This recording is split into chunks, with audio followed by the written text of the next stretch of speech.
So hello and welcome back to शीशा POB. तो आज अर्शी बहुत दुखी हो रही है और शायद उसका दुख देखकर, उसके आंसू देखकर आपका भी दिल उसके लिए पसीज जाए। उनके लिए तो हर कोई दुश्मन है, हर कोई उनका कंपटीशन है, लेकिन मैं उनकी लड़ाई लड़ते लड़ते थक चुकी हूँ डैड। तो गाइस आज जनक में मुंबई जाने के लिए अनिरुद्ध अर्शी की पैकिंग कर रहा है, उसके कपड़े सिलेक्ट कर रहा है। अर्शी एक तरफ बैठी हुई है गुमसुम सी, कुछ नहीं बोल रही है। अनिरुद्ध से पूछ रहा है कि अर्शी ये वाली ड्रेस रख लूं, ये तो तुम्हारी फेवरेट है, ये क्या मेकअप रखना है, क्या इसका मैचिंग रहेगा। पहनना है अर्शी, डांस तुम्हें करना है, कैमरा के सामने तुम्हें जाना है, तुम्हें डिसाइड करना है। तो अर्शी कहती है तुमको जो रखना है वो रखो। तो अनिरुद्ध कहता है क्यों, तुम बताओ, जैसे पहले अपनी सब तैयारियां करती थी अब क्यों नहीं कर रही हो। अर्शी कहती है मैं जाना नहीं चाहती हूँ, तुम लोग मुझे लेकर के जाना चाहते हो, तुम और मॉम मिलके मेरे साथ ये जबरदस्ती कर रहे हो और मुझे मुंबई लेके जाना चाहते हो। अनिरुद्ध बड़ा परेशान है, उससे बात करने की कोशिश कर रहा है कि आखिर परेशानी क्या है, तुम ये मुझे बताओ। तब वो कहती है कि देखो मुंबई जाने का डिसीजन मॉम ने लिया और तुमने मान लिया, तुमने क्या मुझसे पूछा कि मैं क्या चाहती क्या किसी ने मुझसे पूछा है? हूँ। अब इतने में अर्शी का जो फादर है वो आता है अर्शी के से मिलने के लिए, तो वो डायरेक्ट रूम की तरफ ही आ रहा होता है और वो देखता है कि ये दोनों बात कर रहे होते हैं, तो वो बाहर रुक जाता है। अनिरुद्ध तो अर्शी से पूछता है कि अर्शी बताओ क्या प्रॉब्लम है, क्या दिक्कत है। तो अर्शी कहती है क्या कोई दिक्कत नहीं है, कोई प्रॉब्लम नहीं है। लेकिन अनिरुद्ध कहता है कोई प्रॉब्लम तो है, बिहेव नॉर्मल नहीं कर रही हो, तुम्हें लग रहा है कि हम सब क्या तुम्हारी परवाह नहीं करते हैं, हम सभी तुम्हारी परवाह करते हैं, मैं तुम्हारी परवाह करता हूँ। ठीक है, उस दिन से चीजें बदली हैं जिस दिन से तुम्हारे साथ हादसा हुआ है। अब ये सब उनकी बातें चल रही हैं बाहर, अर्शी के फादर ये सब बातें सुन रहे हैं।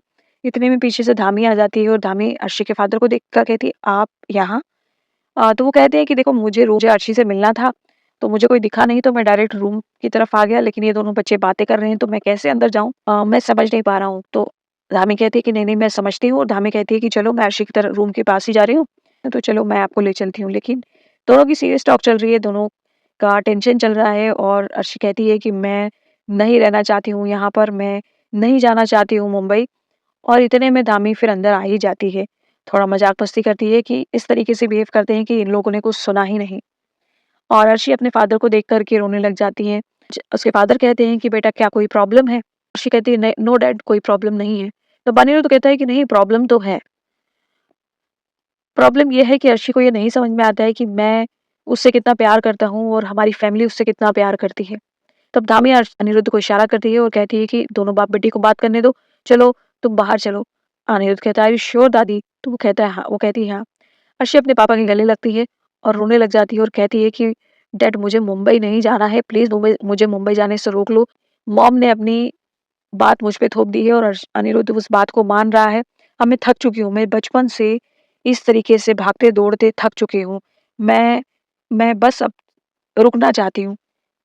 बचपन से ही माँ ने मुझे मुझे शांति चाहिए डैड, मैं बहुत थक चुकी हूँ।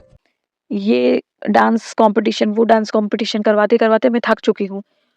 मॉम के लिए तो हर कोई उनका कंपटीशन और हर कोई उनका दुश्मन होता है, लेकिन मेरे लिए ऐसा नहीं है। मैं अब शांति चाहती हूँ और ये मेरी मर्जी के बिना ये लोग मुझे मुंबई लेके जा रहे हैं, प्लीज मुझे रोक लीजिए। तब अर्शी का फादर कहता है कि देखो बेटा मॉम मेरी बात नहीं सुनेंगी, वो तुम्हें लेकर के ही जाएंगी। बट अर्शी मतलब ऐसी रेस्टलेस हो गई है कि यार वो बहुत थक गई है, मतलब इतना क्विक क्विक उसके साथ हो रहा है। और अब यहाँ पर उसकी कन्वर्सेशन से ये समझ में आता है, क्योंकि शुरुआत में ये हुआ था कि अर्शी जब जनक से मिली थी तब उसके मन में कंपटीशन नहीं था, तब वो उसको बहन समझती थी। अर्शी जनक के डांस को देख करके कंपटीशन में आई थी कि अरे ये इतना अच्छा डांस करती है और मैं कैसे इससे हार सकती हूँ। और ये बात भी उसकी माँ ने उसके दिमाग में भरी थी और वो यही बात यहाँ पे बोलना चाह रही है।